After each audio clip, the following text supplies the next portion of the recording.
festive. Why am I wearing pajama pants and working from home? It's because the U.S. doesn't know how to handle a health crisis.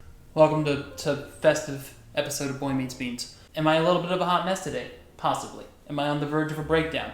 Who isn't at this time of year in this specific year? But it's okay. I had some miso soup earlier. Miso sorry. So it's good. It's good. Did you like that, Fred? You are trying too hard. Fred's different today. I don't know what that's about. I've decided that in addition to doing episodes about bad beans, I'm not wearing my right shirt. I was going to put on a different shirt. Dang it. I am still on this wall. Please help.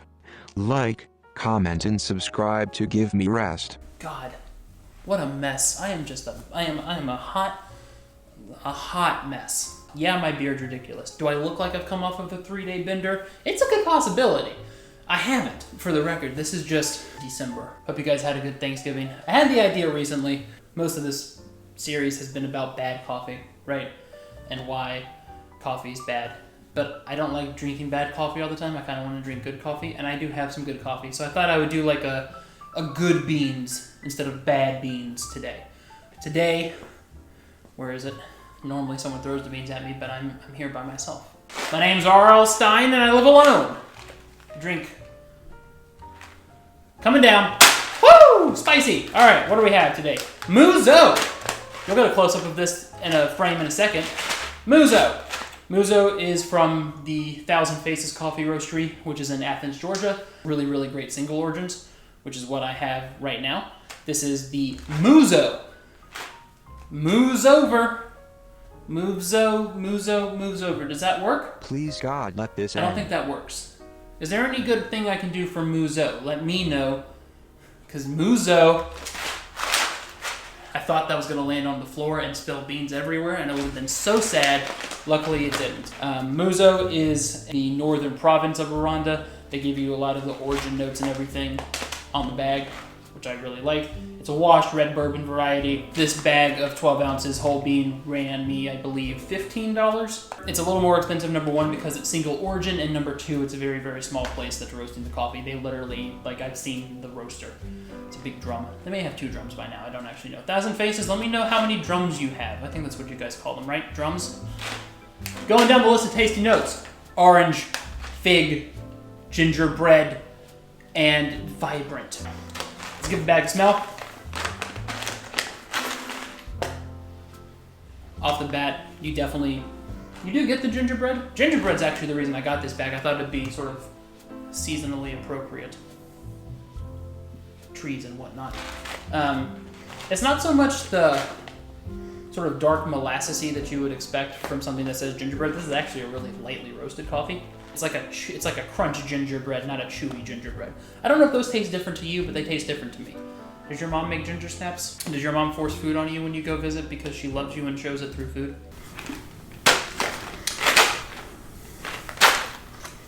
Cool. So I do get a little bit of orange. Not so much like a pure zest, but kind of like if you bite into an orange and just kind of rip it and then sniff the inside. And frankly, I'm going to be honest with you guys, I don't know what a fig tastes like. When's the last time I had a fig? Fig Newton? That's not really a fig, though. What? What? I guess they put fig in it.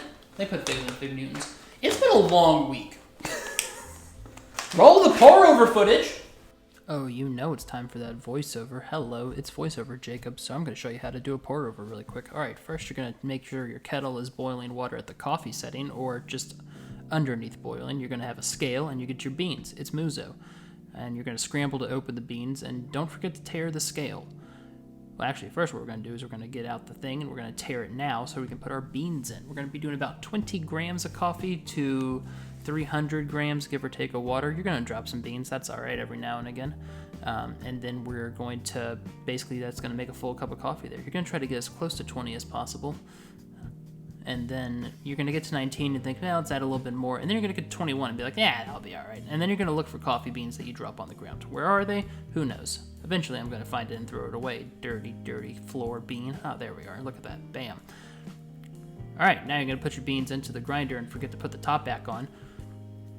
And then put your grinds catcher back. We're on about a 13 for the Virtuoso Plus, and you're gonna grind it, it's like the medium fine kind of setting, just a little bit finer than you would normally do for like an auto drip, and it's gonna look real cool coming out. I'm pulsing those beans. Yeah, pulse those beans. Boom. Boom. Look at that. All right. Then you're gonna put your top back on because you forgot, and get your V60 that you washed earlier and forgot to take back over to the bar. Get a mug. I have so many mugs. What am I gonna choose? I'm gonna choose Creepy Face Man? Absolutely not. I'm gonna pick my own Boy Meets Beans mug. Boom. Put your V60 on top, get a paper, fold it, and then set it in like that. And then you're gonna pour some hot water in it because you always wanna rinse your paper filter, because if you don't rinse it, it's gonna taste like paper and hot butt. Pour out that water, tear your scale, and add your 20-ish grams of coffee in. Since it's my own pour and my hands are clean, I'm gonna make a little hole, then tear the scale. Why the hole? Make sure you saturate. Oh, the kettle's hot, don't touch hot things. Having that little hole there is gonna help it saturate all the coffee when you do this bloom phase. You're gonna pour some water over the top, about 40 grams for 20 grams of coffee. Give it a swirl. All that bubbles coming out, that's CO2 degassing out of the coffee. You want that to happen. It's gonna make it better. Make it easier to extract all the good coffeeness out of it. Ignore that, that's tea. Don't look at it, Jacob, get back to the coffee. All right, there we go. Look at those bubbles, aren't they great? After about 30 seconds or 45 seconds of blooming, you're gonna add more water to it. Now we're gonna just start pouring. If you get it, in spiral motions, if it touches the side where the paper is, that's all right. It doesn't make that much of a difference. We're going to be doing about 300 grams of water in. Obviously, adjust your measurements. Normally it's, I use a ratio of about 60 grams of coffee to a liter of water. So if you're making 30 grams of coffee, that'd be 500 milliliters.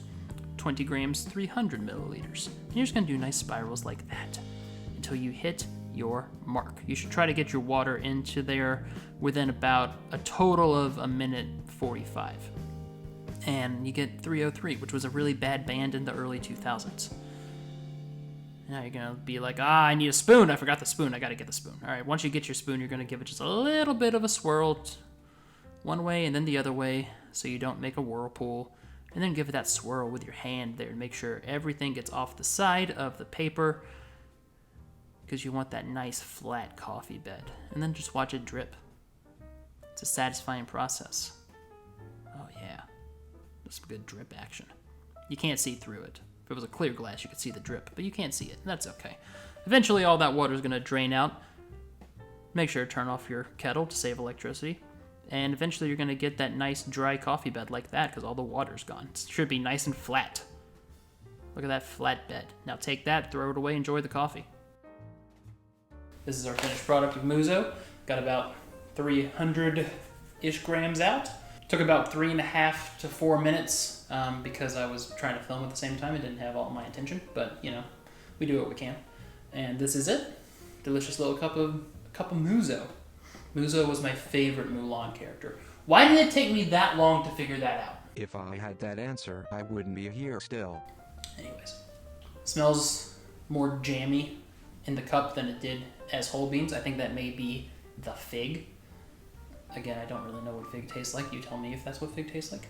But definitely a little more of a wet fruit to it, as opposed to sort of a drier fruit. You know, that dry fruit, but you still get that sort of crunchy, gingerbready kind of smell to it. Definitely can still do the ginger snap. So let's give it a sip. I'll try not to make it loud.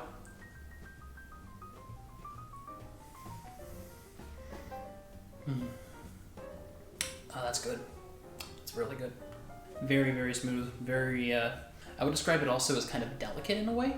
It's really light. It's a very light roast coffee, so it moves around the palate a little bit. You definitely get this sort of jam, jelly quality to it in a certain way with a little bit of citrus, like an orange marmalade. And then at the very back of the palate and that little dingly thing in the back of the throat, there you get that kind of ginger quality to it as well. And when you combine those two things together, you actually it kind of mimics that sort of molassesy gingerbread thing going on, but with like a citrus kick to it as well. Like if you put orange marmalade between two ginger snaps and ate it like a what it's called, Doobie Brothers, double doozy. Tastes like one of those, but with ginger snaps and marmalade, which is not a double doozy at all, but you get the idea.